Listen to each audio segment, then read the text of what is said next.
This is the Canny Couple. I'm Julia. And I'm Aaron.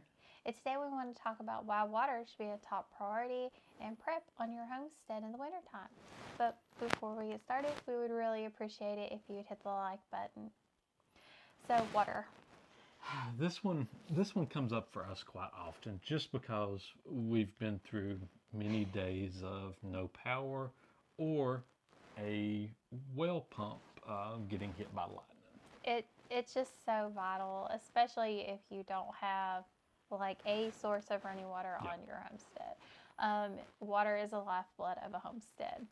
And if you're like us and you sort of just fell into homesteading on the property you're at, you don't really want to move. Yeah. You're kind of stuck trying to figure out how to use water and make water work for you and have enough to have on hand for emergency situations. And in the winter, I feel like it's so much more important because there's so many other factors you have to take into consideration compared to summertime. Yeah, because in the winter time, you've got to think about yourself and your animals. You got to think about freezing. Yep. So you can't have your water storage outside if it's below a certain degree.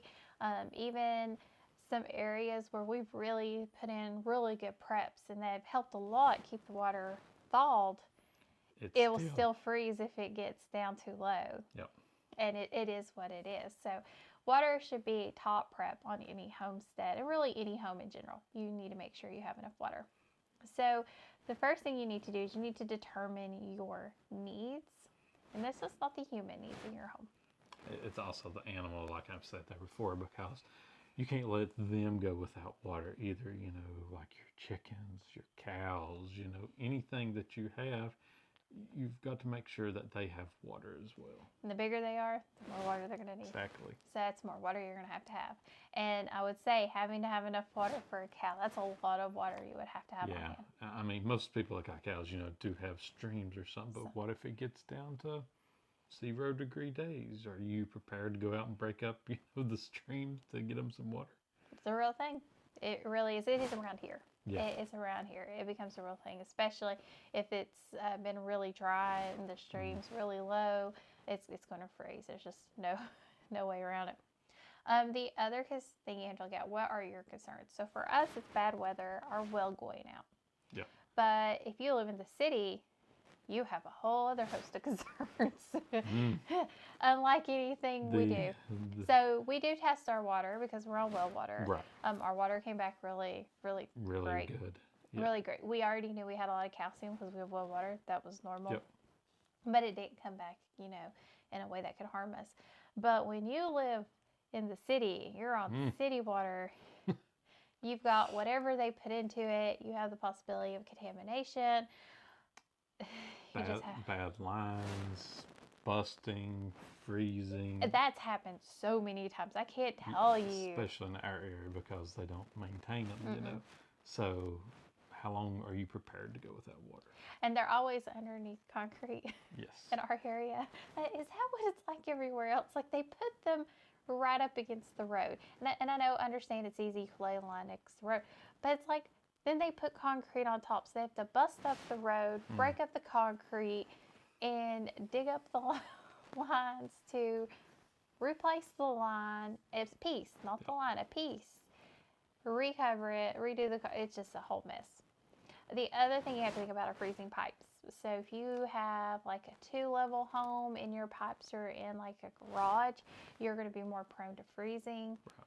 Things of that nature. You want to make sure you're dripping your water. If you have lines on like the outside walls of your home, you got to make sure you're dripping that water. And I saw one the other day. Somebody said they were worried about dripping their water because they're afraid their well was going to run dry. And the comments were like, if your well's going to run dry from dripping water, you're already in bad shape. Yeah, you're already that. Your frozen pipes aren't going to matter as much as your water running out. Those are just things you have to take into consideration. What we do is we drip water. If it's going to be really cold, we drip water all day long. We'll drip it in multiple sources, in the bathroom, the kitchen. We'll also open up the cabinets. Yep. So everything's getting as warm as possible. And I can say we're very we're very methodical about it. We look at the weather, we determine, do we need to drip, we check this days out so we can make sure we're on top of this so we don't have a 10-degree day and not drip water. Right. And if it's really cold, I'll run a stream. Yeah. I will run a when stream. we We don't those even 0-degree days, yeah. I won't even risk it. I'll make sure stream's running to keep those lines from freezing. Now comes storage, and this is probably the biggest problem everybody has. Like, where are you going to put water? Where are you going to store it? You know, Make a place. What are you going to store it in? There's many different things. Like growing up all the time, it was milk jugs. Still some milk jugs as well. You know, we are trying to put some in vinegar jugs though, As we use them. because those are hardier and last longer. But we use a lot of this, you know, just to flush toilets or, you know, water the animals if we needed to. Yeah, absolutely. So the vinegar containers are definitely my favorite. As I empty them, I clean them, refill them up with water. I always label them that it's water. Yeah, after we after you canned something's like, I was like, this needs more vinegar. Yeah, I had it next to the sink, didn't realize it. Funny story, and I added more water, not the vinegar, to some relish, so had to reprocess that. It actually turned out okay. Also, you can get water containers, and they come in different shapes, different sizes, depending on your needs. They have some that are plastic, so if you know bad weather's coming and that's your concern, you can fill those plastic ones up. It just really depends on what is your need, what are you looking for. How much you trying to save. And now, if you know bad weather's coming, this is what we do. I fill up the bathtub. Have a whole bunch of water. Fill up the bathtub. I fill up every big pot I have. And I have lots of big stock pots. And it's taken a long time. I will fill up my canners.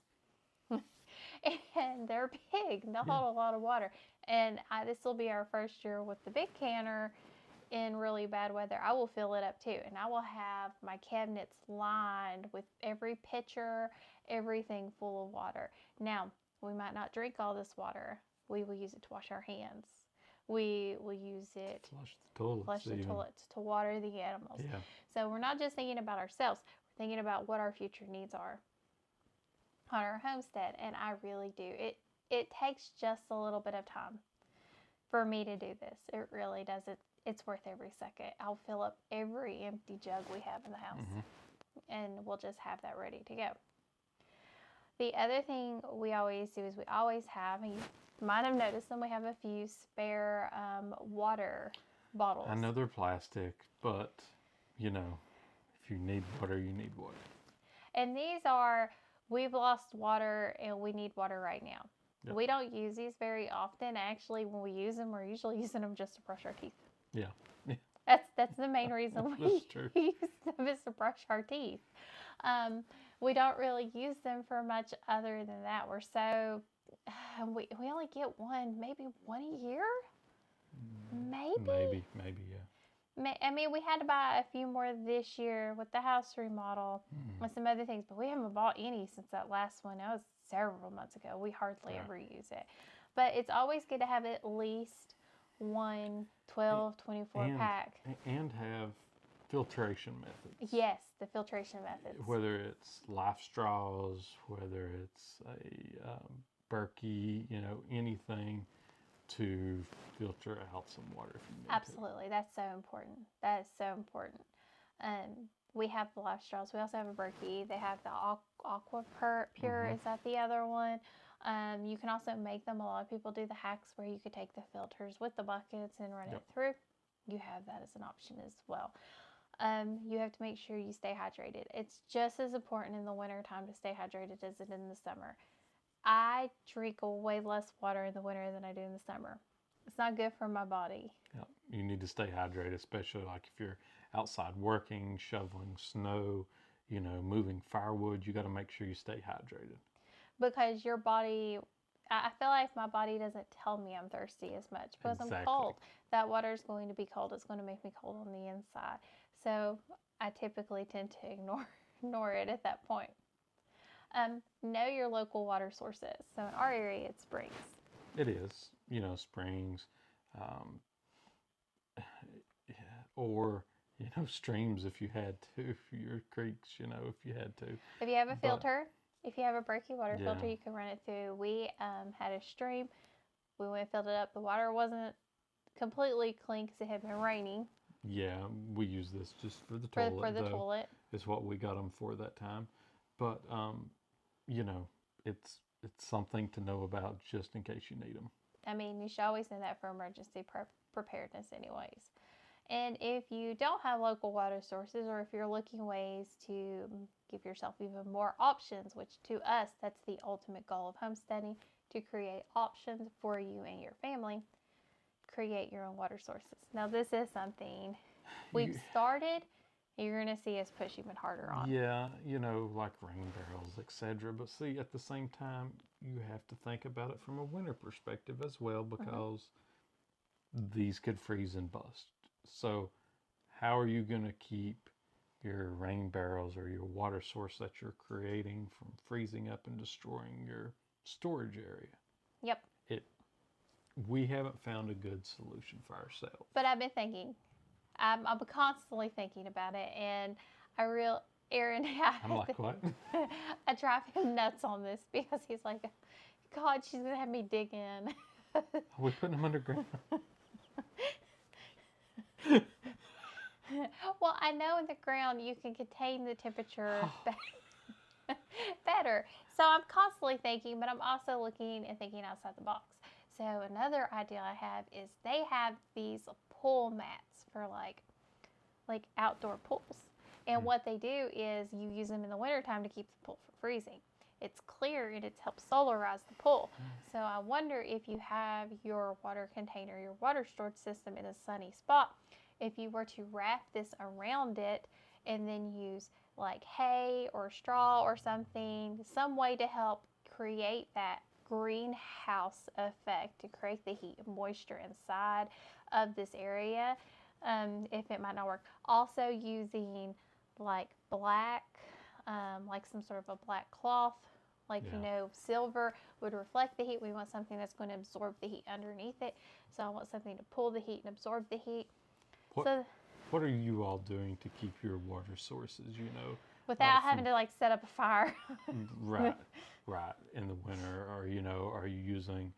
I saw something like the other day, the freeze misers, or whatever, freeze something. That's basically like a water dripper you put on. Or is anybody using those, or using other methods, or like a water circulation system? That's what I was looking at for our duck pond. Yeah. Is to put like a fountain in there because it could keep the water moving at a constant pace. Yeah.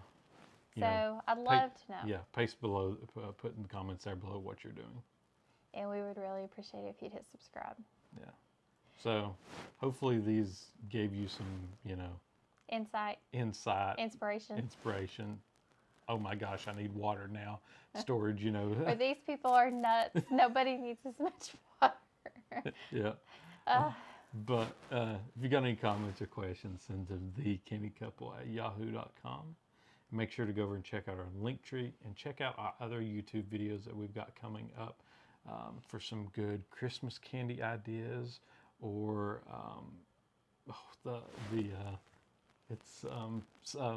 finger foods. I can't think of the word. Finger foods ideas for Christmas. And as always, thank you for joining us on the Canny Couple, where we work hard, live simple, and enjoy life. Have a wonderful day.